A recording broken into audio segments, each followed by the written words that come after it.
नमस्कार, स्वागत है आप सभी का डीडी न्यूज़ के इस खास बुलेटिन एक्सप्रेस 100 में, जहां हम आपके लिए लेकर आते हैं राजनीति, मनोरंजन, देश, दुनिया, खेल और व्यापार जगत की सभी बड़ी खबरों को एक्सप्रेस यानी फटाफट अंदाज में। मैं हूं चंद्रशेखर जोशी। तो आइए शुरू करते हैं तेज खबरों का सिलसिला। लोकसभा चुनाव के नतीजों के बाद अब सरकार बनाने की कवायद शुरू हो गई है। इस बीच एनडीए की अहम बैठक हुई। बैठक में प्रधानमंत्री नरेंद्र मोदी, अमित शाह, जेपी नड्डा, राजनाथ सिंह शामिल हुए।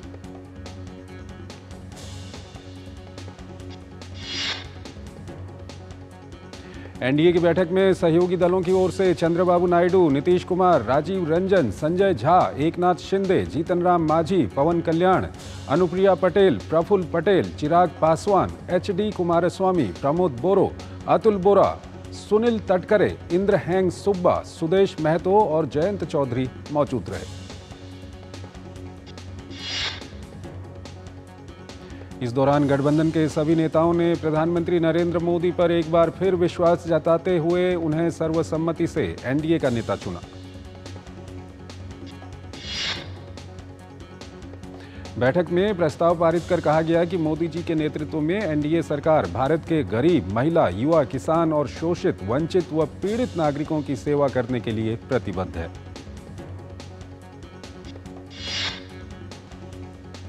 बैठक में प्रस्ताव पारित कर कहा गया, भारत की विरासत को संरक्षित कर देश के सर्वांगीण विकास के लिए एनडीए सरकार भारत के जन जन के जीवन स्तर में सुधार लाने के लिए कार्य करती रहेगी।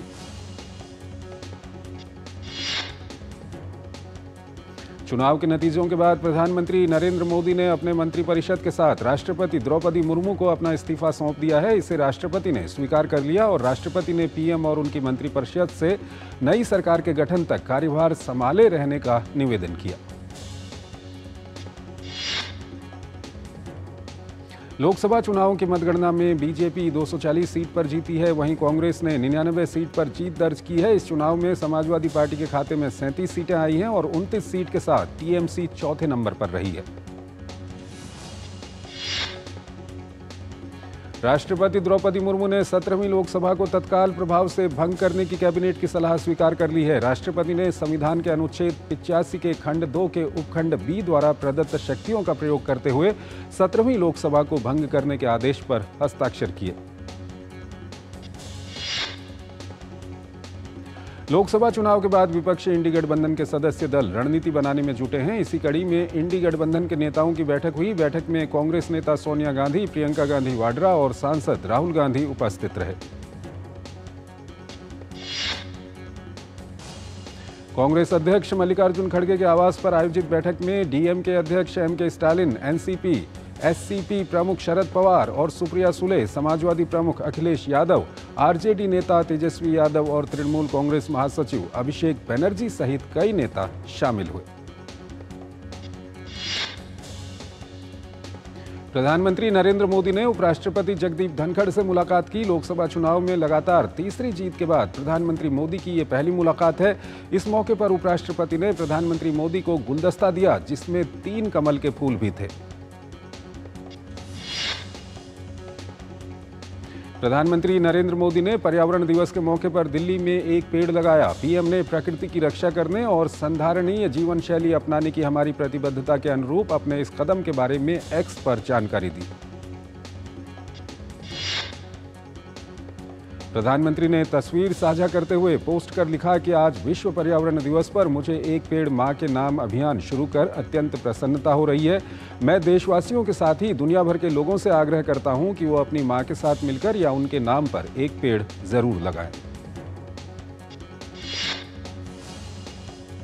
लोकसभा सचिवालय 18वीं लोकसभा के सदस्यों का स्वागत करने के लिए तैयार है। लोकसभा सचिवालय ने 18वीं लोकसभा के सदस्यों के निर्बाध पंजीकरण के लिए व्यापक व्यवस्था की है। 18वीं लोकसभा के सदस्यों की पंजीकरण प्रक्रिया पूरी तरह से पेपरलेस और तकनीकी पर आधारित होगी। राष्ट्रपति द्रौपदी मुर्मू ने प्रधानमंत्री नरेंद्र मोदी के नेतृत्व में निवर्तमान केंद्रीय मंत्रिपरिषद के लिए राष्ट्रपति भवन में रात्रि भोज का आयोजन किया। टीडीपी प्रमुख एन चंद्रबाबू नायडू ने एनडीए की बैठक होने के बाद कहा कि अगर हम एनडीए का हिस्सा नहीं हैं तो हम चुनाव कैसे लड़ सकते हैं। हमने ये चुनाव सामूहिक रूप से लड़ा है। लोकसभा अध्यक्ष ओम बिरला ने विश्व पर्यावरण दिवस पर प्रधानमंत्री मोदी के एक पेड़ मां के नाम अभियान के समर्थन में पौधरोपण किया। उन्होंने संसद भवन और अपने दिल्ली स्थित आवास पर पौधा लगाया। आंध्र प्रदेश में टीडीपी प्रमुख एन चंद्रबाबू नायडू 9 जून को 11:53 पर आंध्र प्रदेश के मुख्यमंत्री पद की शपथ ग्रहण करेंगे। आंध्र प्रदेश विधानसभा चुनाव में तेलुगु देशम पार्टी को बड़ी जीत मिली है। टीडीपी के नेतृत्व वाले एनडीए गठबंधन ने आंध्र प्रदेश विधानसभा चुनाव में 175 सीटों में से 164 सीटें हासिल की हैं।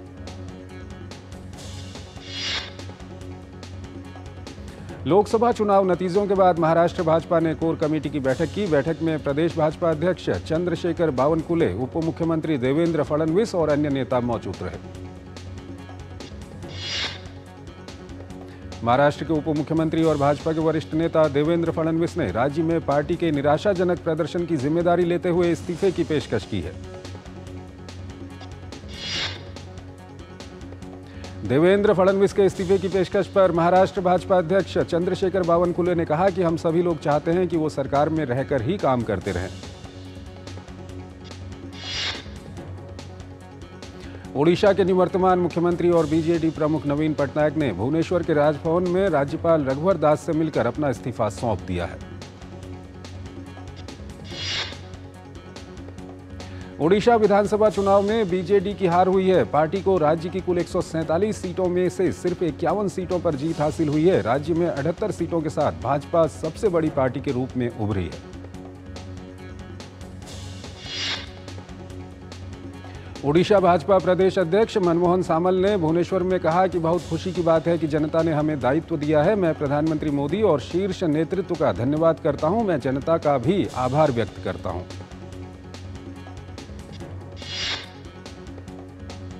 मध्य प्रदेश में कांग्रेस को मिली हार पर वरिष्ठ कांग्रेस नेता कमलनाथ ने कहा कि हम लोकसभा चुनाव में कांग्रेस पार्टी के प्रदर्शन के पीछे के कारणों की समीक्षा करेंगे। उन्होंने कहा कि देश में इंडी गठबंधन ने अच्छा प्रदर्शन किया है।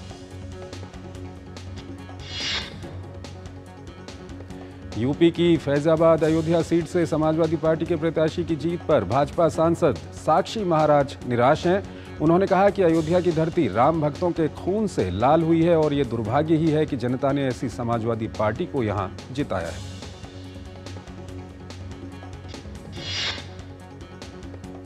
दिल्ली से जीते सभी भाजपा सांसदों का भाजपा कार्यालय में जोरदार स्वागत किया गया। इस मौके पर चांदनी चौक से निर्वाचित सांसद प्रवीण खंडेलवाल ने भाजपा कार्यकर्ताओं का आभार जताते हुए कहा कि इंडिया अलायंस को दिल्ली की जनता ने पूरी तरह से रिजेक्ट कर दिया है।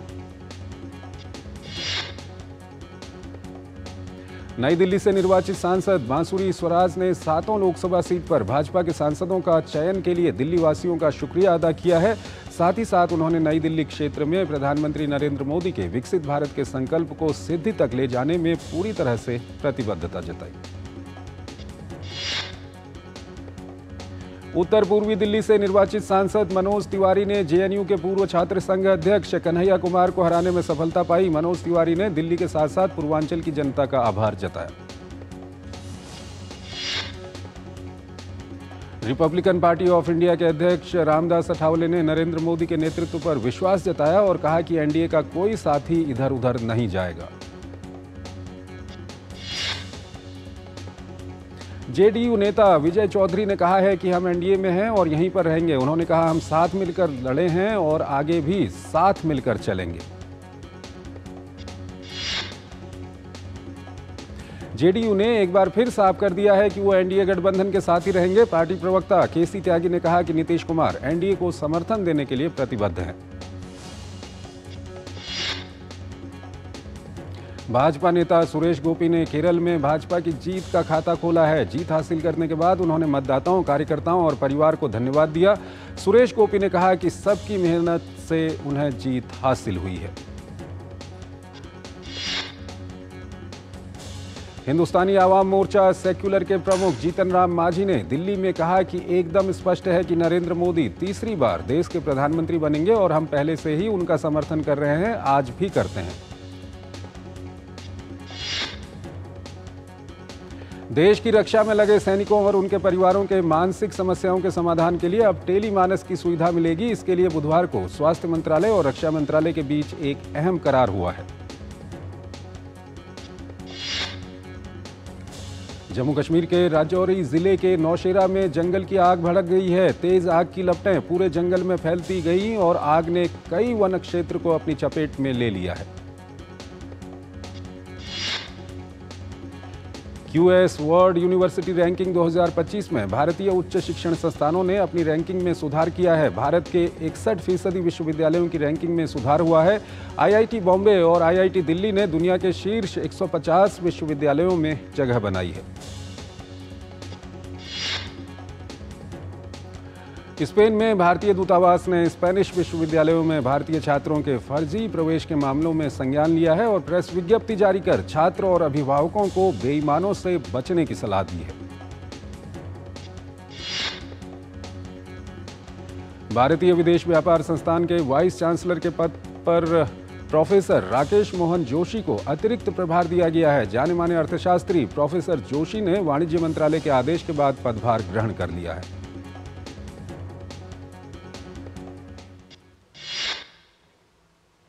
एक छोटा सा ब्रेक लेते हैं। नया फोन? बिल्कुल मेरे जैसा। तेरा ही फोन है। टीम बस में भूल आया था तू। क्रिकेट के बाद का प्लान ऐसे मत भूल जाना भाई। क्रिकेट के बाद का प्लान मतलब पाजी? मतलब रिटायरमेंट का प्लान।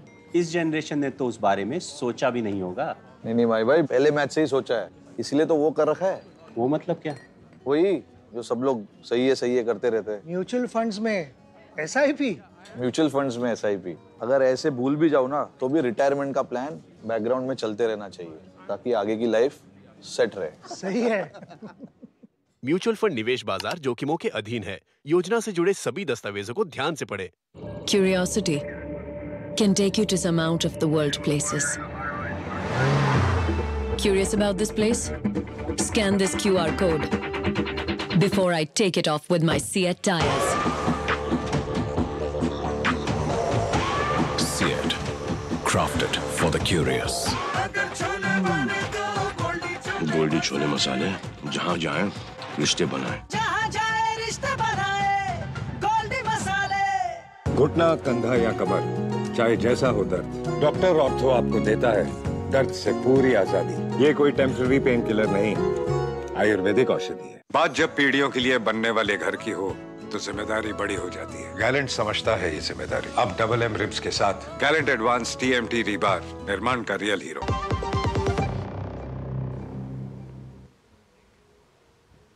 स्वागत है आपका ब्रेक के बाद और आइए अब खबरों के सिलसिले को और आगे बढ़ाते हैं। प्रधानमंत्री नरेंद्र मोदी के आह्वान के बाद दिल्ली के उपराज्यपाल विनय कुमार सक्सेना ने दिल्ली वासियों से पेड़ लगाने की अपील की। उन्होंने बताया कि एक पेड़ मां के नाम अभियान के तहत देश भर में करोड़ों पेड़ लगाए जाएंगे। अरविंद केजरीवाल की अंतरिम जमानत याचिका राउज एवेन्यू कोर्ट ने खारिज कर दी है। केजरीवाल ने मेडिकल ग्राउंड पर 7 दिन की अंतरिम जमानत की मांग की थी। कोर्ट ने अरविंद केजरीवाल के मेडिकल टेस्ट को लेकर कुछ निर्देश भी दिए हैं। केजरीवाल का कहना था कि जेल में उनके वजन में तेजी से गिरावट आने की वजह से उन्हें विस्तृत मेडिकल जांच कराने के अंतरिम जमानत चाहिए।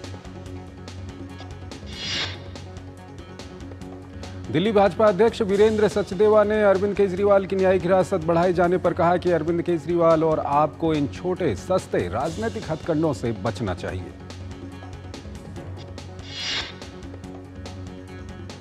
भारतीय रिजर्व बैंक की मौद्रिक नीति समिति की 3 दिन की द्विमासिक समीक्षा शुरू हो गई है। गवर्नर शक्तिकांत दास शुक्रवार को मौद्रिक नीति समिति द्वारा लिए गए निर्णयों की घोषणा करेंगे। अंतर्राष्ट्रीय व्यापार विशेषज्ञ राकेश मोहन जोशी ने वाणिज्य मंत्रालय के तहत आने वाले भारतीय विदेश व्यापार संस्थान के कुलपति का कार्यभार संभाल लिया। केंद्र सरकार की ओर से छोटे एवं लघु एंटरप्राइजेस और स्टार्टअप का समर्थन करने के लिए नया इनिशिएटिव का अनावरण किया गया है। इसमें सरकार इंडस्ट्री 4.0 के तहत नई और उभरती हुई टेक्नोलॉजी को अपनाने वाले MSME और स्टार्टअप का समर्थन करेगी।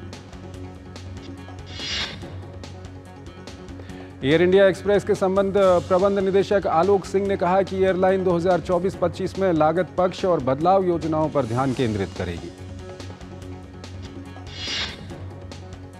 ट्रैवल बुकिंग मंच एक्सिगो का परिचालन करने वाली ट्रेवेन्यूज टेक्नोलॉजी लिमिटेड 10 जून को अपना आईपीओ लाएगी।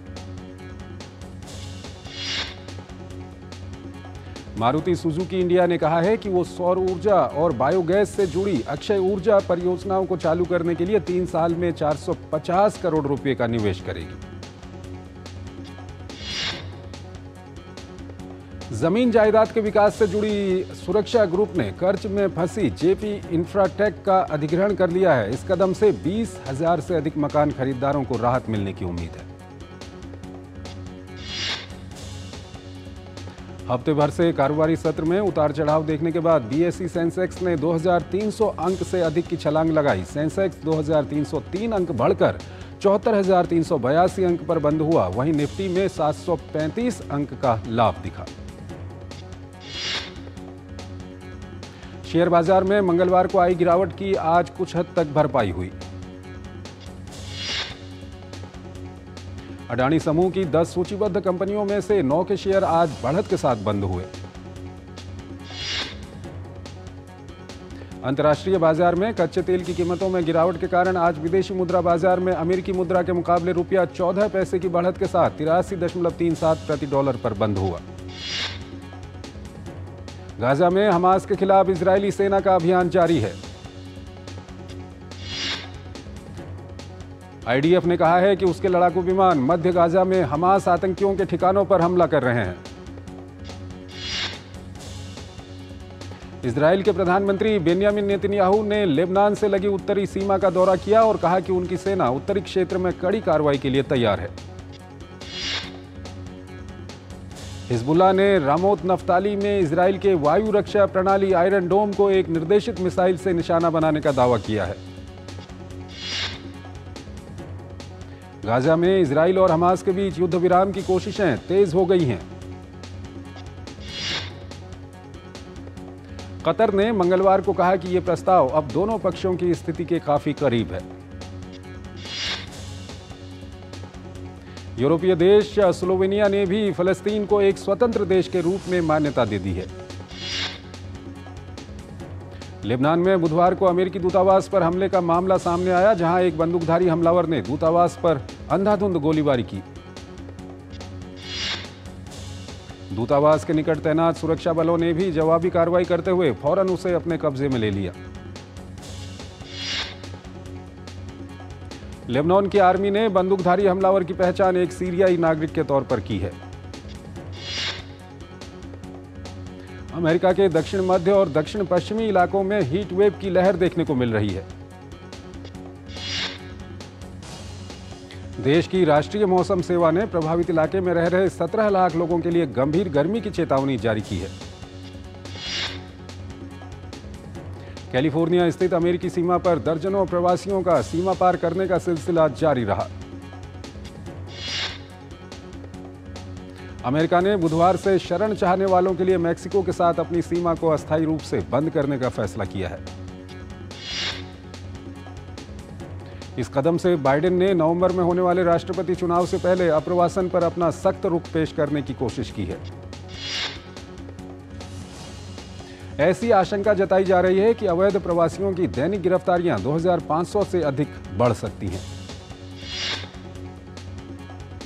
दावा किया जा रहा है कि कार्यकारी आदेश से अवैध अप्रवासियों को मैक्सिको वापस भेजना भी बहुत आसान हो जाएगा।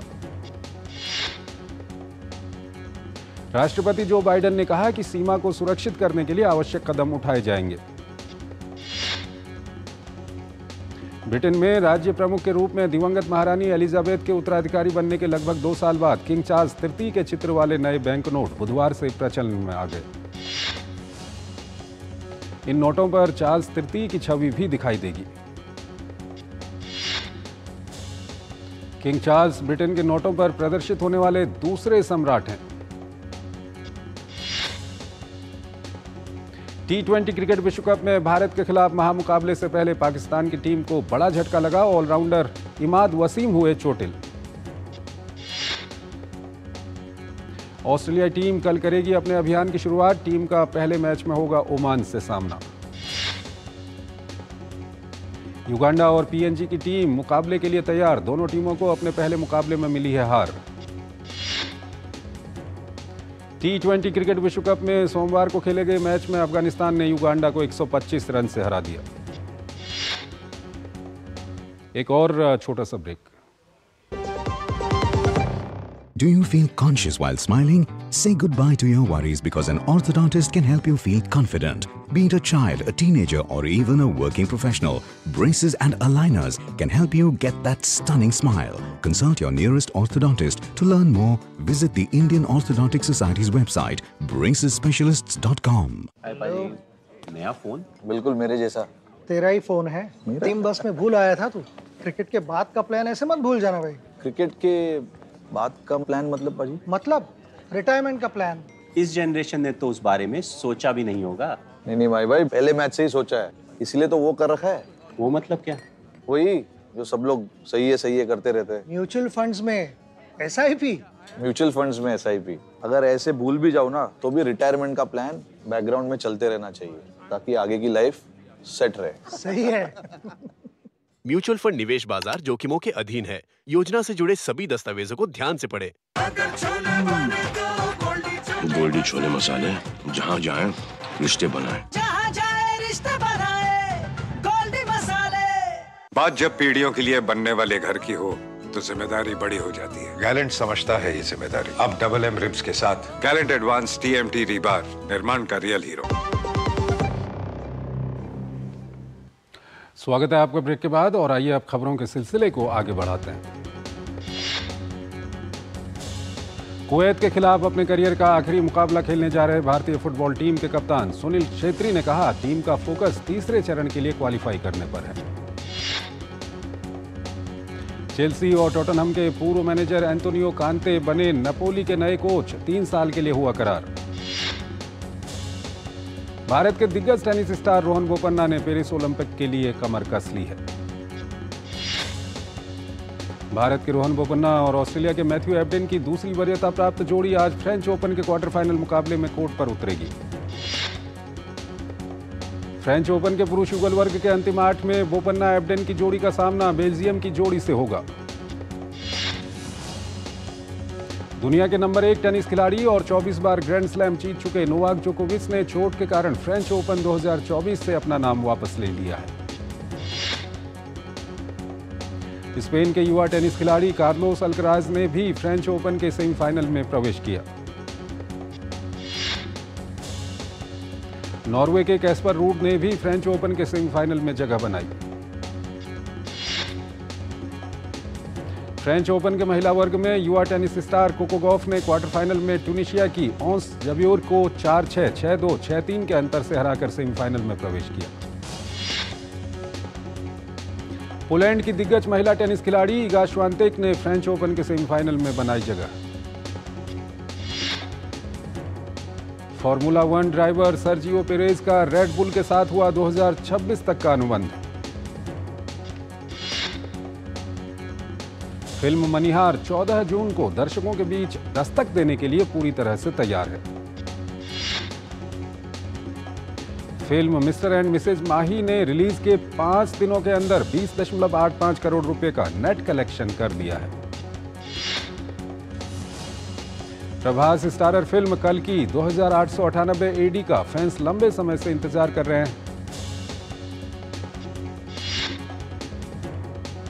दोस्ती और धर्म की अनोखी दास्तां को बयां करती फिल्म बजरंग और अली को दर्शक काफी पसंद कर रहे हैं।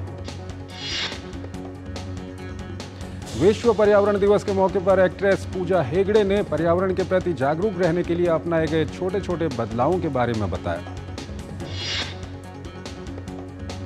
बॉलीवुड एक्टर वरुण धवन की पत्नी नताशा ने बेटी को जन्म दिया है।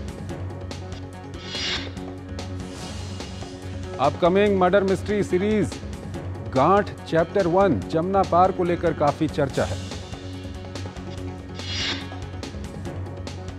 अजय देवगन अभिनीत पीरियड स्पोर्ट्स ड्रामा मैदान बॉक्स ऑफिस पर कुछ खास कमाल नहीं दिखा पाई। एलियन फ्रेंचाइजी की आगामी science fiction film alien Romulus को लेकर फैंस का उत्साह चरम पर है।